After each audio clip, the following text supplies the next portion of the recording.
Hey, aloha. Nice to see you. Come aboard. Give you a little tour. My name is Christian. I'm the captain of this nice little boat. Zero and me are sailing around the world. We are here in Alaska and I meet you, Chris. Nice little chance. This is a catch. It's built in 1974, so it's an old lady. It's older than me. It was in pretty bad condition when I bought her, but we brought her back to life. She sails us around the world. We did a couple thousand miles already, and here we are. We got two masts, the main mast and the mizzen mast over there. We have 4 sails, so 2 head sails, 1 main sail and 1 mizzen sail in the back. We have plenty space. You can see the deck area is huge. When I put the dinghy down, we can have a nice dancing party here. Oh, look at this, buddy. Oh, I've been up there a couple hundred times yet, but I only been up there 2 times when I was out sailing. When I started sailing from Hawaii to Alaska, the first time my rudder broke, so I had to go back. And while I was going back, the halyard, so the rope where you hoist the sail, the head sail with, broke, and I had to climb up all the way to the top to replace it. It was pretty scary. I was on my own and out there on the ocean to climb up all the... This is 60 feet above deck. This is a dinghy, same function like the inflatable behind there. I bought this because I really like the shape and the style, but it's not very stable. It's kind of tippy. And the inflatable over there is very more stable. And in Hawaii, we always anchored or tried to anchor almost to save some money on mooring fees or slip fees. So we had to go through the shore break. I mean, Hawaii is known for the waves. And that means the shore break was kind of tricky, and it helps to have the inflatable. It makes a big difference. We are completely self-contained by solar, and I have the wind generator. We have 3 panels. We have 1 panel over here and 2 on the radar arch behind the wooden board, and they're 220 watts each, so 660 watts solar. And the wind generator is doing 350 watt. And actually I can't present it right now because one of the blades broke, but it's really silent. I mean, you have to listen to it. I have to poke my head out of the companionway to see if it's running or not. And that's rare. Most of the wind generators are making terrible noise. But with the solar and the wind generator, our batteries are always full. We have 4 big batteries, 4 8D batteries, makes it 880 amps. And they're always full. And if the sun is not shining during night and we have a big load like the autopilot running, the wind generator covers it. Yeah, here we are in the cockpit. This is pretty much the area we control the boat. We have the helm here, the steering wheel. We have our electronics underneath here with the state-of-the-art chart plotter with all the maps and the charts. We can run the engine. We have an 80 horsepower engine in here, a diesel engine. Pushed us pretty good with 6 knots. In calm conditions, maybe a little more. We have the big settee here. We can run the sheets for the mizzen mast from here. Sheets for the main sails are here.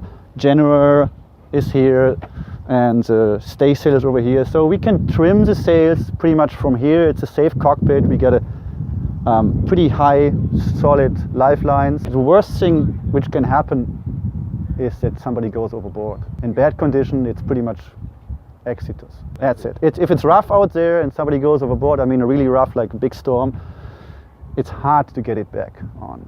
So you have to make sure nobody goes overboard. And of course we got life vest and lifelines to attach us to the boat. But a high, solid fence. I built this. This was all wire before, like the ones in front. I built it with solid tubing, and that makes it really, really safe.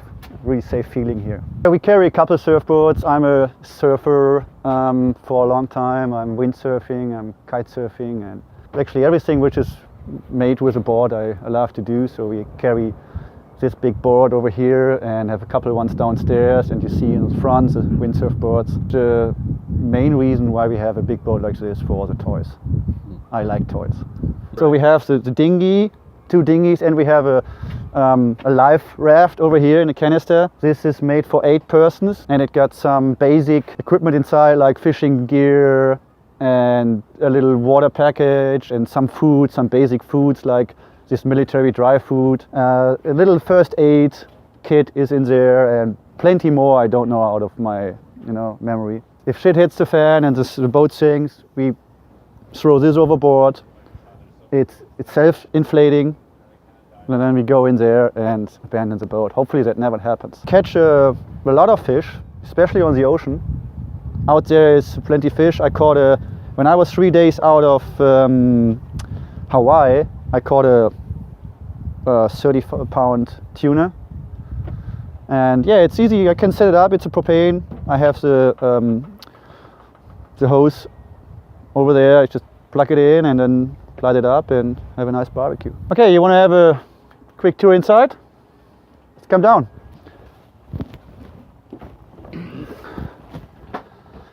So the design of a boat was a pilot house. This is the pilot house. It's a Hudson Force 50. Hudson is a boatyard. William Garden Design, an American-Canadian architect, started building boats in Taiwan. And the Hudson boatyard was in Taiwan, so this is known as a Taiwan clipper. And what I really like on this boat is the big windows. I mean, you are mostly traveling in an RV, and it's similar. You want to have big windows, and this is what I really like. You can sit here and look outside, and even the safety thing, you can just check out if there's something out there without getting out in the cold or in the rain. So this is where we mostly spend our time. Our SETI to eat. We have the nav station over there. We have the galley over here with a sink and a stove, fridge. Yeah, this is the center of our living here. Yeah, we have a guest cabin over here. Actually, at the moment it doesn't really look like a guest cabin, but I think I go out of the way. You can go around. I'm not prepared for guests. You can see I have all my surf equipment here, and the sail covers. I don't put them up when I'm on the ocean, and here there's not so much UV here to be worried about it. But this is a nice big bed for 2-person. We have a little SETI right behind you, and we have a head. Yeah, this is pretty much the same like you have in an RV. This is an electric toilet, sucks out the water from the ocean, so it's salt water driven, and pumps it into the holding tank. There's actually something on a boat which you don't have on a RV. That's, you have a stove, but you don't have a gimbal stove. I mean, imagine the boat is rocking when we are sailing, and we can actually, up to a certain amount of wind and waves, up to a certain amount of boat movement, we can just cook. It's gimbal, so even if the pot is full of water, it will hold it. Every time we are sailing and we have drinks, we put it over here because nothing happens. That's actually really cool. Yeah, of course, a sink and plenty storage room. We have a big fridge here, holds all our fresh food. It's a front load and top load, and drawers for stuff. So this is nothing really special about that. Now we're leaving the pilot house, go down into the salon. Say hello to my friends. Say hi, guys. Hello. Aloha. Traveling up from Hawaii. That's why we're all bundled up. Yeah. I met these guys when I was in Hawaii on Maui, and they're doing a motorcycle tour, 5,000 miles, right? Mm-hmm. And we were the same area, so I gave them a bed for tonight. It's so cold outside. Sleep in your saddle. Yeah, right.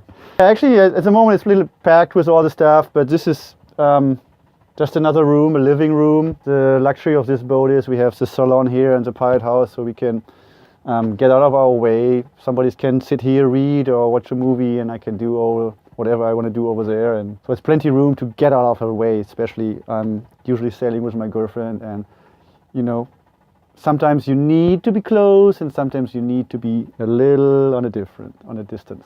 So that's good on this boat. Good for Alaska is this diesel heater. That's making it really nice, warm and cozy here. It's I think for all the guys who are interested in any specs, it's burning 2.5 gallons per 24 hours, something like this. Wow. So it's pretty effective. Over here we come into the captain quarters. This is our cabin. We have a big bed here, lots of storage underneath, a big closet over here, so it's a really huge one. We have another head in the front here. We have another sink here. We have a walk-in shower, and actually when we bought the boat we had a toilet over here, and this is tiny room. I didn't want a toilet here, and we don't use it too much, so I built it in here. It's a spare toilet, and it's underneath here. So this is a manual one with a big pump handle here, and we just use this when the other one is broken or we have gas. Yeah, and in the front you can see there's the anchor chain. That's our chain locker. We have a big bunch of chains, 300 feet of chain for the main anchor and 150 feet of rope, and another 150 feet of rope and 60 feet of chain for the spare, for the secondary anchor. So we mostly use the main anchor. That's nothing you will know from your RV, but we have a Rockner anchor, which is the new modern technology anchor, and it holds great. So I never had any problems with that.